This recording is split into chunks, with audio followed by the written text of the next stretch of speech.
Hello students, हम इस video में बात करेंगे separation of constituents from A homogeneous mixture. यानी जो आपका होमोजेनियस मिक्सचर होता है उसके जो कंस्टिट्यूएंट्स होते हैं उसको किस प्रकार से सेपरेट किया जाता है। इससे पहले मैंने आपको बताया था कि जो हेट्रोजेनियस मिक्सचर होता है उसके कंस्टिट्यूएंट्स को कैसे सेपरेट करते हैं, जिसके लिए मैंने आपको विभिन्न प्रकार की वेरियस टाइप के जो आपका टेक्निक्स बताई थी। जैसे बात करेंगे मैग्नेटिक सेपरेशन होता है, सेंट्रीफ्यूगेशन होता है, सब्लिमेशन टेक्निक होती है। यानी इसके साथ साथ जो मैंने आपको बहुत सी टेक्निक बताई थी जिसके माध्यम से आप जो आपका हेट्रोजीनियस मिक्सचर होता है उसके कंस्टिट्यूएंट्स को सेपरेट कर सकते हैं। देखिए इस चैप्टर में हम लोगों को इस जो वीडियो में हम लोगों को जानना है कि separation of constituents from A homogeneous mixture. यानी जो होमोजीनियस मिक्सचर होता है, होमोजेनियस मिक्सचर क्या होता है? यानी होमोजेनियस मिक्सचर वह है जिसके अंदर जो आपका जो सॉल्वेंट और जो सॉल्यूट आपस में जब उनको डिज़ोल्व करते हो, कि जब सॉल्यूट को सॉल्वेंट के अंदर डिज़ोल्व करते हो तो वह यूनिफॉर्मली तरीके से मिक्स हो जाता है। तो इस प्रकार का जो मिक्सचर है वो आपका होमोजेनियस मिक्सचर कहलाएगा। तो हमें क्या करना है, इसके कंस्टिट्यूएंट्स को क्या है, सेपरेट करना है। तो इसके लिए कुछ टेक्निक्स हमारे पास हैं। तो यहाँ देखिए सबसे पहले टेक्निक है इसके लिए जिसके माध्यम से हम होमोजेनियस मिक्सचर में जो उसके कंस्टिट्यूएंट्स होती हैं उसको सेपरेट कर सकते हैं। देखिए सबसे पहले टेक्निक की बात करेंगे इवेपोरेशन के बारे में। फर्स्ट टेक्निक है इवेपोरेशन। क्या कहते हैं इसको? इवेपोरेशन टेक्निक है जिसके माध्यम से आप जो कंस्टिट्यूएंट्स होते हैं किसी होमोजेनियस मिक्सचर के जो कंस्टिट्यूएंट्स हैं उसको सेपरेट कर सकते हैं। तो यहाँ पे एक छोटी सी डेफिनेशन में है जिसके माध्यम से आप समझ सकते हो क्या जो इवेपोरेशन है वो क्या होता है। दिस मेथड इज यूज्ड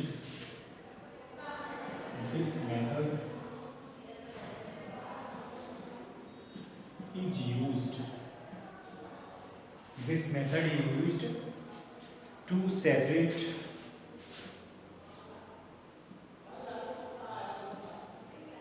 यानी इस मेथड में यूज सेपरेट के लिए हो जाता है non volatile components, non volatile component, non volatile component dissolve in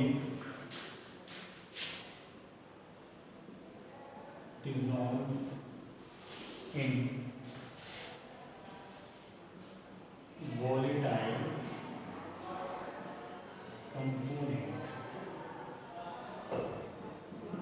तो देखिए इसमें बात करेंगे, यहाँ पे ये बताया गया है कि इस टेक्निक का यूज होता है, इस टेक्निक का यूज यानी वॉलेटाइल कंपोनेंट करते हैं, वॉलेटाइल कंपोनेंट करते हैं, वॉलेटाइल सॉल्वेंट भी कर सकते हैं। तो यहाँ पे देखिए बताते हैं कि this method is used for separating the non volatile component dissolve in volatile component. यानी जब कोई नॉन वॉलेटाइल का मतलब होता है अवाष्पशील वाला, वॉलेटाइल का मतलब होता है वाष्पशील, यानी जो वाष्प में परिवर्तित हो जाता है, नॉन वॉलेटाइल जो वाष्प में परिवर्तित नहीं होता। यानी इस टेक्निक का जब यूज करते हैं, अगर कोई भी वॉलेटाइल कंपोनेंट, अगर कोई भी नॉन वॉलेटाइल कंपोनेंट अगर वॉलेटाइल कंपोनेंट के साथ अगर डिसॉल्व है यानी वॉलेटाइल सॉल्वेंट के साथ डिसॉल्व है तो इस टेक्निक का यूज उस कंपोनेंट को सेपरेट करने के लिए किया जाता है। अब देखिए जैसे बहुत से एग्जांपल हैं जिसके माध्यम से आप समझ सकते हो कि कौन सा कंपोनेंट वॉलेटाइल होता है और कौन सा कंपोनेंट नॉन वॉलेटाइल होता है। तो देखिए सबसे पहले एग्जाम्पल बात करते हैं। फर्स्ट एग्जाम्पल है जिससे आप समझ सकते हो कि कैसे किसी से कंपोनेंट को सेपरेट करेंगे। To obtain NaCl,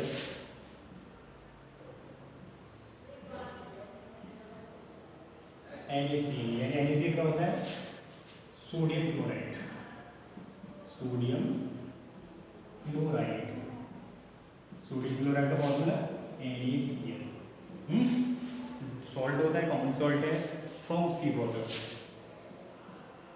from sea water. तो देखिए सबसे पहले एग्जाम्पल बात करेंगे, जैसे आपका सी वाटर होता है जो समुद्री जल होता है, उस समुद्री जल यानी सी वाटर से अगर आपको सॉल्ट यानी सोडियम क्लोराइड को अगर सेपरेट करना है तो इस टेक्निक का इवेपोरेशन टेक्निक का यूज कर सकते हैं। जिससे आपको क्या होगा, इसमें देखिए कह सकते हैं इसमें जो आपका सॉल्ट है वो नॉन वॉलेटाइल सब्सटेंस है या नॉन वॉलेटाइल कंपोनेंट होता है, और जो आपका वाटर है वो कैसा है, वो वॉलेटाइल कंपोनेंट होता है। तो कह सकते हैं कि इस टेक्निक का यह आप यूज करेंगे तो आपको क्या होगा, वॉलेटाइल और नॉन वॉलेटाइल जो सब्सटेंस है अर्थात जो कंपोनेंट हैं वो आपको अलग तरीके से सेपरेट हो जाते हैं। चलिए उसके बाद बात करें, अगला है एक एग्जाम्पल और लेते हैं, separation of colour components. Second है सेपरेशन ऑफ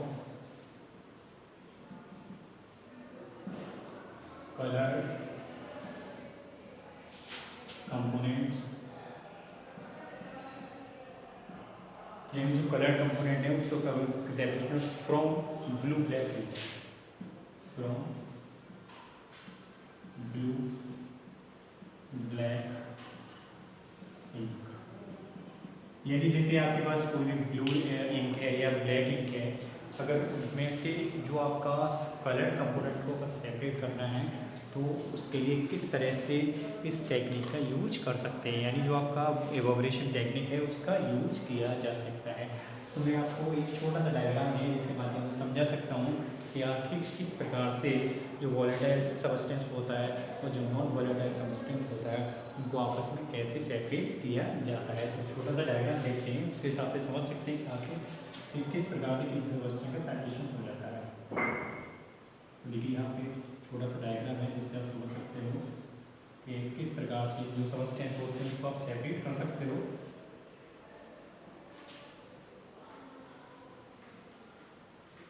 यहाँ एक डायग्राम बना सकते हैं जिससे आप समझ जाओगे कि आखिर किस प्रकार से सेपरेशन होना है।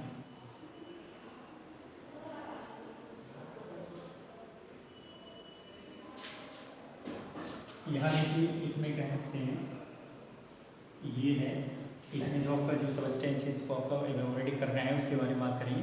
तो ये आपका क्या है, ये आपका ब्लू इंक है, क्या है ब्लू इंक। ब्लू इंक का आपको क्या करना है, इसको सेपरेट करना है। क्या करना है, सेपरेट करना है। ये इसकी क्या है, ये वेपर, क्या है वेपर, यानी इसकी वाष्प है। अब देखते हैं इसमें किसकी वाष्प है, कौन वॉलेटाइल होता है कौन नॉन वॉलेटाइल होता है। और यहाँ देखिए इसमें वाटर है और ये आपका क्या है बीकर, क्या है बीकर। और ये आपका वॉच ग्लास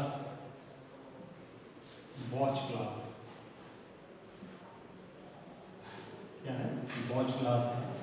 और इसमें क्या है, इसमें क्या है जो बर्नर होता है इस पर क्या करते हैं, इसको हीट करेंगे। बर्नर पे जब इसको हीट करते हैं, इस पर हीट करेंगे बर्नर पे, उस पर हीट किया जाता है। वैसे गर्म बना सकते हैं इसको।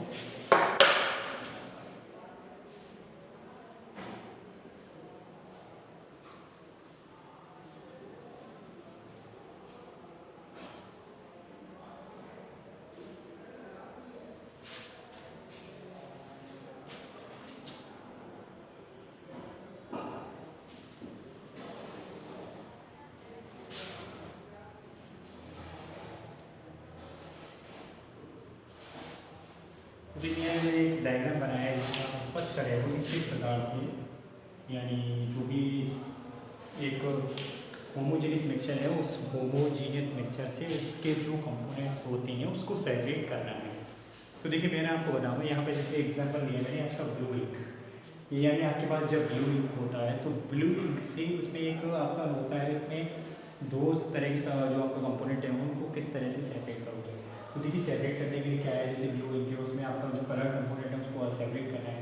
तो क्या करेंगे, जैसे आपका यहाँ पे एक वॉश ग्लास है, वॉश ग्लास के अंदर जो ब्लू इंक रखी हुई है और ब्लू के यहाँ पे ये बीकर है, बीकर पर वॉश ग्लास रख देते हैं और इसमें ये वाटर है। जब इसको वाटर में जब हीट करते हैं, गर्म करते हैं, तो देखिए ये क्या करेगा, तो जो आपका ब्लू इंक है, ब्लू इंक में जो भी आपका ऐसे कंपोनेंट्स यानी ऐसा कंस्टिट्यूएंट्स जो क्या है जो वॉलेटाइल होता है वो वेपर के रूप में बाहर निकल जाएगा, और जो नॉन वॉलेटाइल है वो आपको यहाँ पे मिल जाता है।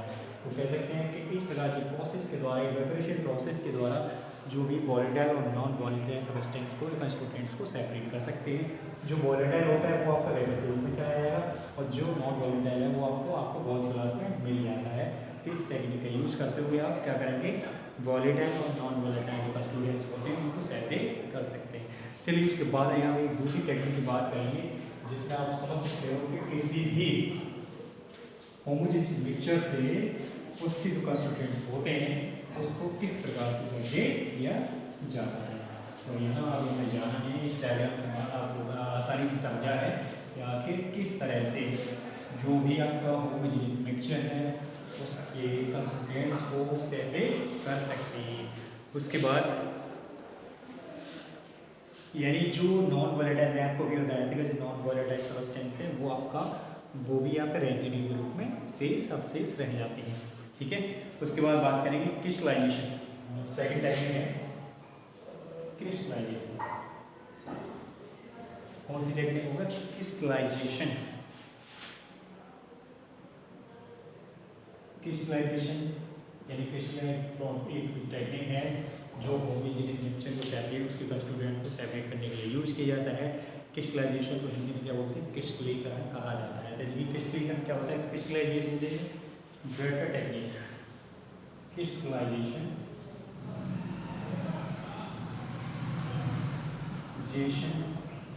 Is a better technique. क्या होता है? क्रिस्टलाइजेशन क्या होता है? एक बेटर टेक्निक होती है। क्या होता है? बेटर टेक्निक होती है जिसका यूज देन इवेपोरेशन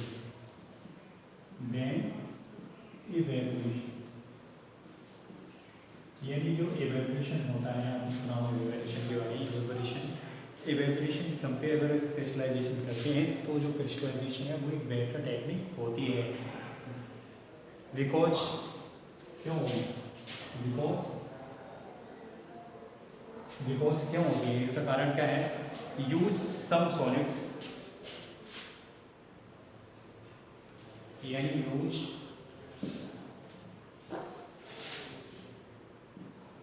सम सॉलिड्स, यानी जब आप जो सॉलिड है उसका कम यूज करेंगे, डिकम्पोज ऑन डायरेक्ट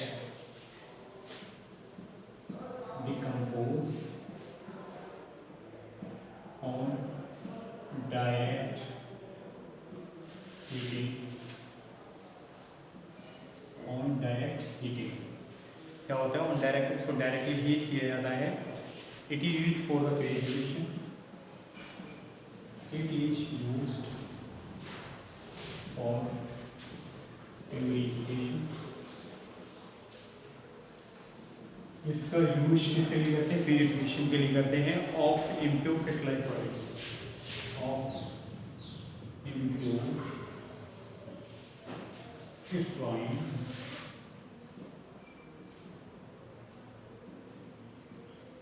सॉलिड। इसलिए करते हैं क्रिस्टलाइन सॉलिड के लिए यूज करते हैं। तो देखिए बताया गया है क्रिस्टलाइजेशन क्या होता है। Crystallisation is a better technique than the evaporation. जो क्रिस्टलीकरण की प्रक्रिया होती है वो आपकी इवेपोरेशन की कंपेयर में क्या है? एक बेटर टेक्निक होती है। क्यों होती है? Because the some solid decompose, यानी इसमें क्या होता है? जो बहुत कम जो सॉलिड थे वो डिकम्पोज होते हैं और डायरेक्टली हीटिंग, यानी डायरेक्टली हीटिंग है उनको जो भी आपका मिक्सचर है उसको जब हीट करती है तो उसमें बहुत कम जो सॉलिड्स होते हैं वो डिकम्पोज होते हैं हीट करने पर। It is use for the purification of impure crystalline solid, यानी इसका यूज जो अशुद्ध क्रिस्टलाइन सॉलिड होते हैं उसकी प्यूरिफिकेशन में इस टेक्निक का यूज किया जाता है। तो देखिए कुछ एग्जांपल है जिससे आप समझ सकते हो कैसे होगा। जैसे कॉपर सल्फेट, पोटेशियम नाइट्रेट, जिससे एग्जाम्पल है जैसे कॉपर सल्फेट होता है। कॉपर सल्फेट क्या होता है? कॉपर सल्फेट को थोड़ा CuSO4 क्या होता है? CuSO4। इसका आपको क्या करना है? क्रिस्टलाइजेशन करना है जिससे आप इसको इसमें जो भी आपको जो इम्प्योरिटीज होते हैं उसको आप सेपरेट कर सकते हो। ऐसे ही पोटेशियम नाइट्रेट होता है, पोटेशियम नाइट्रेट, यानी पोटेशियम नाइट्रेट क्या होगा? KNO3 पोटेशियम नाइट्रेट है। तो इस प्रकार के जो आपके सब्सटेंस हैं इसको सेपरेट करने के लिए, इसमें जो इम्प्योरिटीज होती हैं उनको सेपरेट करने के लिए इस प्रकार की टेक्निक का यूज करते हैं। तो यहाँ पे एक डायग्राम जिसके माध्यम से आप समझ सकते हो कि किस प्रकार से कोई भी अगर जैसे इस प्रकार का जो सब्सटेंस है उसमें जो आपकी इम्प्योरिटी है उसको आप सेपरेट कर सकते हो। एक छोटा सा डायग्राम बनाते हैं जिससे आप समझ जाओगे कैसे किया जाता है वो सेपरेशन। एक छोटा सा डायग्राम है जिसके से ये आपका चाइना डिश है, क्या है ये चाइना डिश का यूज करेंगे इसमें। और चाइना डिश में क्या करेंगे, इसको क्या करेंगे सैंड वॉश पे इसको गर्म करते हैं, किसमें सैंड वॉश पे इसको गर्म करते हैं। सैंड वॉश पे तो सैंड वॉश पे इसको गर्म किया जाता है। और उस पर देखिए इसमें कैसे बर्नर का यूज करेंगे। एक बर्नर होता है उसको बुनसेन बर्नर कहते हैं, क्या कहते हैं बुनसेन बर्नर कहा जाता है, क्या कहते हैं बुनसेन बर्नर कहा जाएगा। जिस पे उसको जब आप हीट करोगे तो अब क्या मिल जाएगा, देखिए सैंडविच होगा, सैंडवॉच, ये आपका सैंडवॉच हो गया। सैंडविच उसके बाद है बुनसेन बर्नर, ये क्या है बुनसेन बर्नर। बुनसेन बर्नर इसको हीट करोगे तो इसमें सॉल्यूशन ऑफ कॉपर सल्फेट, क्या है इसके अंदर सॉल्यूशन ऑफ CuSO4 यानी कॉपर सल्फेट का क्या है सॉल्यूशन है। जब आप गर्म करते हो तो गर्म करने के देखिए यहाँ पे एक जैसे यहाँ पे क्रिस्टलाइजेशन की पावर की बात करेंगे, जैसे आपके पास कॉपर सल्फेट है, कॉपर सल्फेट का जो सॉल्यूशन है वो सल्फेट का जो कॉपर सल्फेट का सॉल्यूशन है वो क्या है इसमें इम्प्योरिटीज पाई जा रही है। तो सबसे पहले क्या करना पड़ेगा आपको कि इस चाइना डिश के अंदर कॉपर सल्फेट का सॉल्यूशन डालेंगे और इसके बाद यहाँ पे सैंडविच होती है। सैंडविच जब बुनसेन बर्नर की सहायता से जब इसको गर्म करते हो तो होता क्या है कि इसके अंदर जो भी आपकी इम्प्योरिटीज हैं वो क्या हो इवोपोरेट होने लगती है होगा। और फिर क्या करेंगे इसमें सैचुरेट सॉल्यूशन बनाते हैं, क्या करेंगे सैचुरेट सॉल्यूशन बनाते हैं। और जब सैचुरेट सॉल्यूशन बन जाता है तो सैचुरेशन सॉल्यूशन में क्या करेंगे सैचुरेटेड सॉल्यूशन को जैसे गर्म जो सैचुरेटेड सॉल्यूशन होता है उस सॉल्यूशन को आप अलग रखते हैं और उसको फिर उसको कूल किया जाता है, क्या करते हैं उसको कूल करते हैं। और जब कूल करने में आप देखेंगे तो उसकी धीरे धीरे क्या होते हैं उसकी क्रिस्टल होते हैं, क्रिस्टल जमना शुरू हो जाता है तो आपको जो कॉपर सल्फेट है क्रिस्टल के रूप में मिलता है। तो कह सकते हैं इस प्रकार से इस टेक्निक है उस टेक्निक को क्या बोलते हैं क्रिस्टलाइजेशन टेक्निक कहा जाता है, क्या कहते हैं क्रिस्टलाइजेशन टेक्निक कहा जाता है। उसके बाद देखिए बात करें अगली एक टेक्निक और होती है जिसको बोलते हैं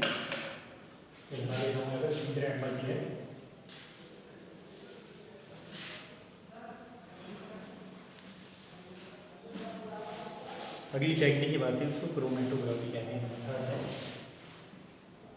क्रोमेटोग्राफी क्या बोलते हैं क्रोमेटोग्राफी कहा जाता है, क्या बोलते हैं क्रोमेटोग्राफी प्रोसेस कहा जाता है। तो देखिए क्रोमेटोग्राफी क्या होता है, it is used for the separation, it is used for the separation यानी इसका यूज किसके लिए करते हैं सेपरेशन के लिए यूज करते हैं। आइडेंटिफिकेशन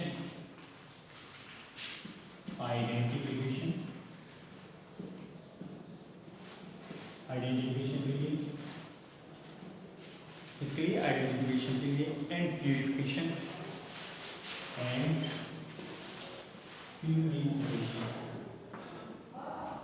और इसके प्यूरिफिकेशन के लिए शुद्धिकरण के लिए ऑफ ऑर्गेनिक एंड इनऑर्गेनिक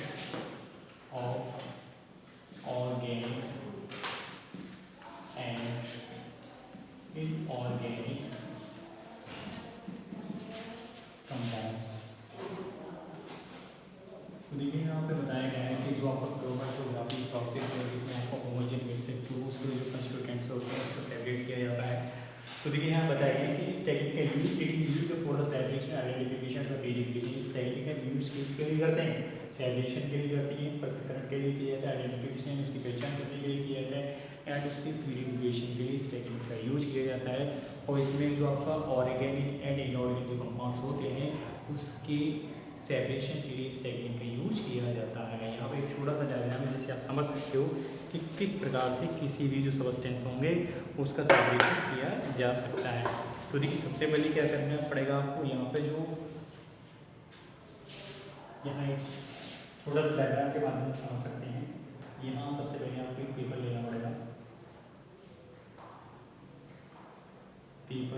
यानी जो भी आपके सबस्टेंस है जिसका आपको आइडेंटिफिकेशन या प्यूरिफिकेशन करना है उसके लिए सबसे पहले क्या करेंगे इसको बोलते हैं क्रोमेटोग्राफी पेपर। क्या बोलते हैं क्रोमेटोग्राफी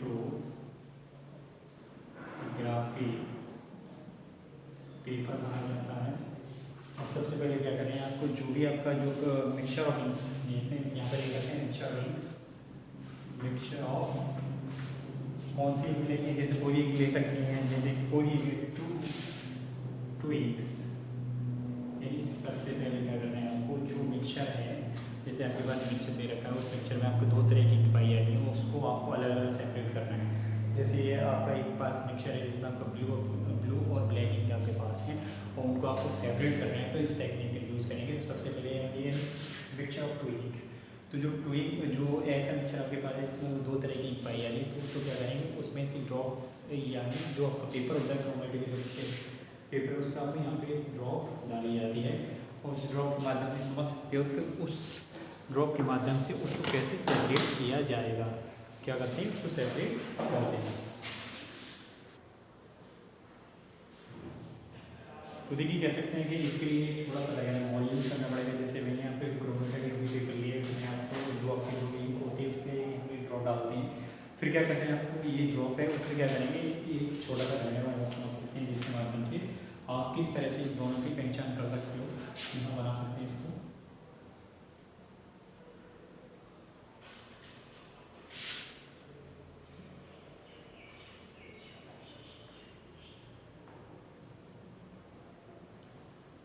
यहाँ बनाएंगे, इस तरह बना सकते हैं। जो आपका इसमें जो क्रोमेटोग्राफी पेपर है वो यहाँ पे आपको दे रखा है, और यहाँ पर देखिए कह सकते हैं ये आपका वॉच ग्लास है, वॉच ग्लास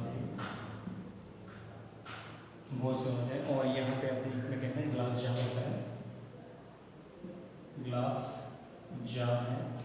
और इसके बाद अगला है, ये इसमें स्टेशनरी फेस होगा, और इसके आपके मोबाइल फेस, 2 तरह की फेस बनती है। स्टेशनरी फेस होगा, स्टेशनरी फेस बनेगी, और आपका मोबाइल फेस बनेगी, कितनी फेस बनेगी, मोबाइल फेस और स्टेशनरी फेस। तो देखिए देख सकते हैं कि यहाँ पे यानी मैंने आपको बताया था कि जैसे जो आपका क्रोमेटोग्राफी पेपर होता है, क्रोमेटोग्राफी यहाँ पे इसमें जैसे इसमें वाटर भरा हुआ है, और वाटर में क्या करेंगे, जैसे ही इसमें वो इसके ऊपर वॉच ग्लास रख देते हैं। जब इसमें जो आपका क्रोमेटोग्राफी पेपर इसमें डालते हैं, ये ग्लास जार है, तो इसमें क्या करेंगे, ऐसा सबस्टेंस जिसकी जो आपका जैसे जो यानी यहाँ पर सबसे पहले इसका जो ऊपर जो उसका जो कलर है वो ऊपर आने लगेगा, तो वो स्टेशनरी फेस हो जाएगा, और जिसका जो कलर है वो नीचे की तरफ रहता है, वो क्या है, वो मोबाइल फेस होता है। तो कह सकते हैं इस प्रकार दोनों जो इंक होती है, तो दोनों ब्लैक और ब्लू इंक को दोनों तरफ आसानी से सेपरेट किया जा सकता है। तो देखिए इस प्रकार के जो टेक्निक है उसका यूज किसके लिए करते हैं, जो आपका इस प्रकार का ऑर्गेनिक या इनऑर्गेनिक मिक्सचर जिसको आप दोनों को अलग अलग सेपरेट किया जा सकता है। क्लियर।